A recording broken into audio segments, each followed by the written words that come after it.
el gobierno, en un grado de ligereza, suprimió la posibilidad de colocación de los recursos, lo cual obligaba a devolver los recursos que se tenían del Estado en las entidades cooperativas. Entonces, además de la liquidez, nos creó más problemas de liquidez, y no había otra cosa que entrar a pensar entonces en hacer una ley para vigilar, porque la superintendencia bancaria admitía las 58, pero no quería saber nada de las 1.200 y tantas cooperativas de ahorro y crédito cerradas o de vínculo más limitado a una población, a un barrio, a una comunidad más reducida. Lo mismo a las cooperativas multiactivas con sección de ahorro y crédito. La cosa era francamente desesperante. Creo que lo que se hizo por parte del ministerio, dice, como ya resolví el problema, entre comillas lo resolví, de traerme a las más complicadas para liquidarlas, porque las trago con la visión de liquidarlas, porque no las podría intervenir para administrar, porque no tenía acceso a los recursos del FOGAFIN, para esa actividad.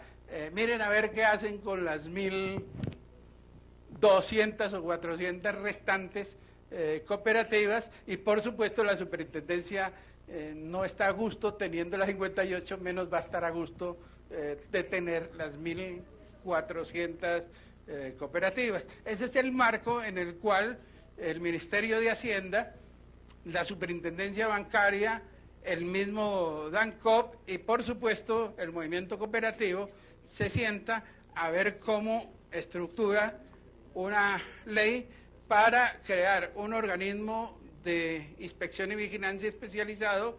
En ese momento así se veía, de afán, especializado en regular la actividad financiera cooperativa, que no quedaba en manos de la superintendencia bancaria, y buscar hacia el futuro soluciones para que ese movimiento no fuera permanentemente a la crisis, sino para que pudiera recuperarse en la seguridad de que se quebrarían las importantes y las que más recursos de captación tuvieran del público y del mismo Estado que les había depositado, y que las otras, por el hecho de ser vinculadas con asociados de pequeñas poblaciones o cerrados o de vínculo ya más estrecho, y que tenían los ahorros convertidos también en crédito, pues era posible que aguantara la expedición de la ley y no se desbaratara totalmente el sistema financiero cooperativo, principalmente en lo referente al cooperativismo de ahorro y crédito.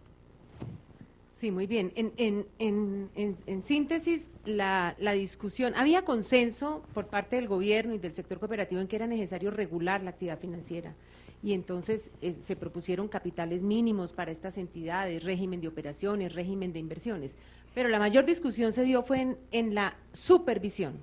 ¿Quién va a supervisar estas nuevas cooperativas? La superintendencia bancaria, la nueva que se está proponiendo. En eso se generó, ¿no, doctor Belisario, doctor Márquez, una gran discusión cuando se llegó finalmente a la conclusión de separarlas, de clasificarlas en financieras y ahorro y crédito, y separar esta supervisión, fue cuando se dio como la solución al tema, y se presenta entonces el proyecto de ley por la Cámara. Entra también por la Comisión Séptima de la Cámara de Representantes, ahí se presenta, entonces estamos con un proyecto de ley en Senado y con otro en Cámara. Vamos a preguntarle al doctor Jorge López, no hemos llegado todavía a la administración, no saque pecho todavía. Como él recibió como primer superintendente pues toda la información y todas las entidades que eran vigiladas por DANCOP, cuéntenos cuál era la visión que se tenía en ese momento de DANCOP. ¿Cómo era su organización? ¿Cómo tenía la información? ¿Qué tanta tenía recaudada? ¿Y de qué manera la entregó? Es decir, solo hasta qué recibió por parte del DANCOP.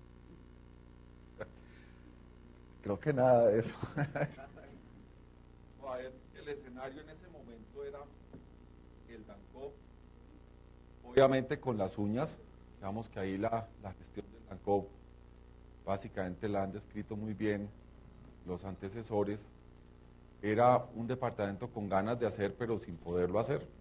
No existía un sistema de captura de información. Por consiguiente, la información así estuviera enviada por las entidades no podía ser analizada ni procesada, sino pues llevada por las técnicas de archivo de ese entonces y repartida dentro de los analistas que se tenían para tal fin. Luego, obviamente, así quisiera, el DANCOP no podía hacer mayor cosa frente a esa información. Luego, lo que allí se pensó, pero entonces no me meto todavía en el futuro, pero dejo en que lo que allí se pensó de entrada es que el nuevo ente no recibiera información, sí archivos, no información, y que más bien de entrada se diseñara una entidad que tuviera un mecanismo de captura de información de acuerdo ya a la tecnología disponible en ese momento. Muy bien. Doctor Corsi, está usted entonces en la Comisión Séptima del Senado, y ¿cómo se dan esas primeras conversaciones, acercamientos? Porque entiende uno que en el Senado, en el Congreso, son algo celosos de los proyectos que están en Senado, de los que vienen de Cámara, y muy pocas veces se dan esas fusiones, porque venían por iniciativa, uno por iniciativa parlamentaria, que era el suyo, digamos, que presentó usted, el otro proyecto era de iniciativa del gobierno. ¿Cómo se da ese proceso anecdóticamente y cómo se fusionan estos dos? Sí, realmente, usando una palabra que esta tarde se ha usado para otro fin, fue una alianza estratégica entre la Comisión Séptima de la Cámara y la del Senado, ¿no? Porque estudiamos en el Senado el proyecto que venía de Cámara y estaba dentro de la lógica del proyecto nuestro, que era crearle la estructura al sistema, como ya lo han dicho, ¿no? Entonces la decisión fue esperar a que el proyecto de Cámara fuera aprobado. Y como pasaba por Senado, al llegar a nosotros, acumularlos ahí en ese momento y ensamblarlos.